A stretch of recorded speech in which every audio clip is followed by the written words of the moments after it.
नमस्कार, मैं सुनीता कथा मंथन में आप सबका स्वागत करती हूँ। कथा मंथन में आज सुनिए रविंद्रनाथ टैगोर जी की कहानी प्रायश्चित। सुंदर एक पुराने अमीर घराने की बहुत ही दुलार से पली हुई लड़की है और उसका पति प्यारेलाल पहले तो गिरी हुई दशा में था, लेकिन अब खुद से उसने अपनी मेहनत से अपनी अच्छी हैसियत बना ली और जब तक हालात अच्छे ना थे तब तक बेटी को कष्ट होगा इस ख्याल से उसके सास ससुर ने अपनी लड़की को ससुराल नहीं भेजा। सुंदर जब पति के घर आई उस समय वह अच्छी सयानी थी। जान पड़ता है इन्हीं सब कारणों से प्यारेलाल अपनी जवान खूबसूरत औरत को पूरी तौर से अपने वश में नहीं समझते थे। शायद संदेह करना एक उनके स्वभाव का रोग था। प्यारेलाल फतेहपुर में वकालत करते हैं। घर में स्त्री के सिवा और कोई अपना आदमी ना था। अकेली औरत के लिए उन्हें सदा चिंता बनी रहती थी। बीच बीच में एकाएक अदालत से गाड़ी कसवाकर मकान चले आते। समय के पहले ही इस तरह स्वामी के अकस्मात आने का कारण कुछ सुंदर की समझ में ना आता।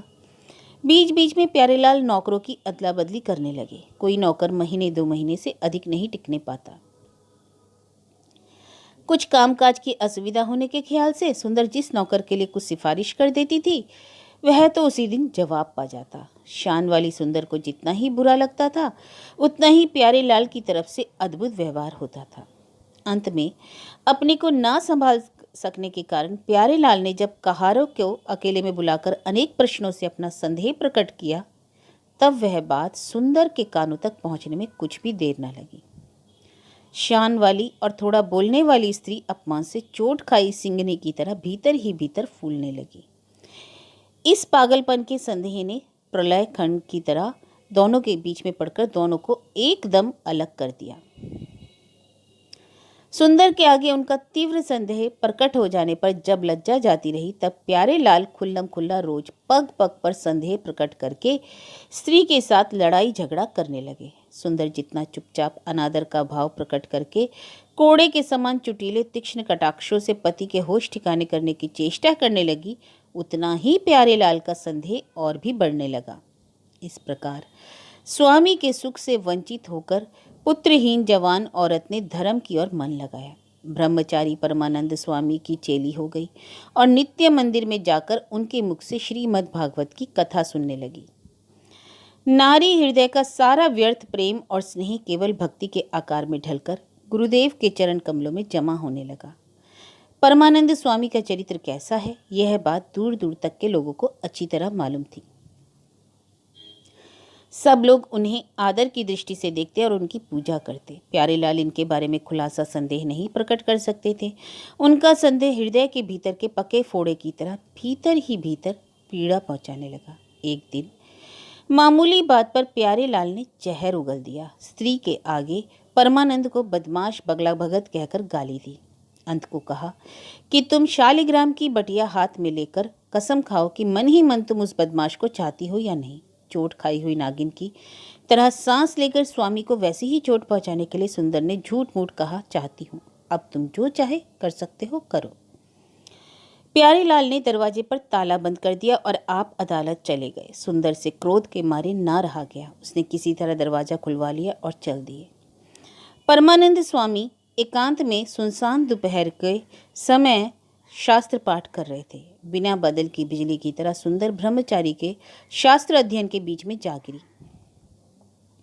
गुरु ने कहा, यह क्या? चेली ने कहा, अब मुझसे घर का अपमान नहीं सहा जाता। आप ऐसी संगत से मुझे उबार ले चलिए। मैं अपने व्यर्थ जीवन को आपके चरणों की सेवा में लगाऊंगी। परमानंद ने कड़ी डांट बताकर सुंदर को उसके घर लौटा दिया। किंतु हाय गुरुदेव, उस दिन का टूटा हुआ वह शास्त्र पाठ का सिलसिला फिर क्या जोड़ सके? प्यारेलाल ने घर आकर दरवाजा खुला देखा। स्त्री से पूछा, यहाँ कौन आया था? स्त्री ने कहा, कोई भी नहीं, मैं खुद गुरुजी के घर गई थी। पहले प्यारेलाल का चेहरा फीका पड़ गया और फिर वैसे ही लाल हो गया। प्यारेलाल ने कहा, क्यों गई थी? सुंदर, मेरी खुशी।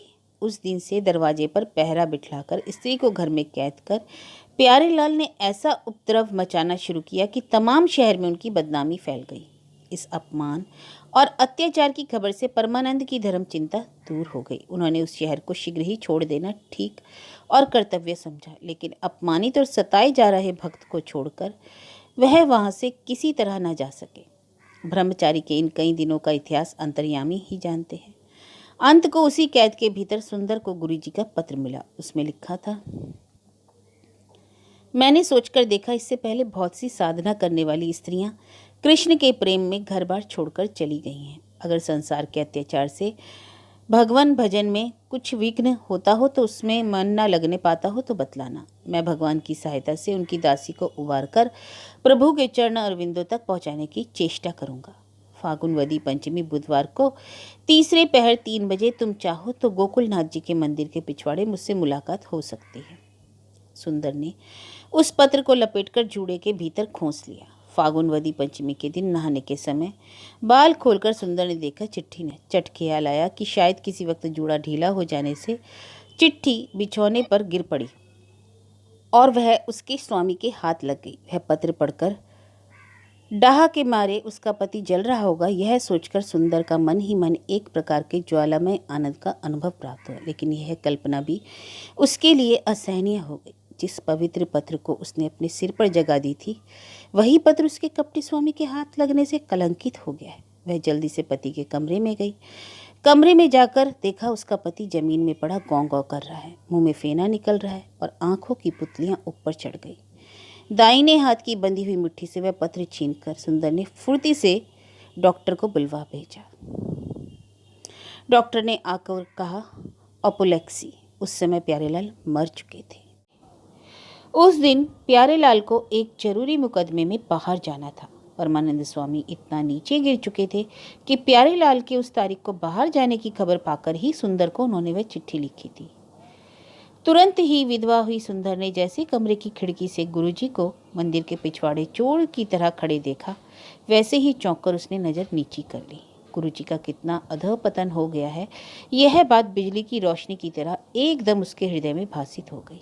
प्यारेलाल के मरने की खबर पाकर जब लोग उनके घर पर आए तब उन्होंने देखा स्वामी की लाश के पास सुंदर की भी लाश पड़ी हुई है। मानो प्रायश्चित के उपरांत दोनों सदा के लिए मिल गए हैं। वर्तमान समय में इस अपूर्व सहमरण का वृतांत सुनकर अखबारों में सती महिमा पर महीनों लेख निकला करते थे।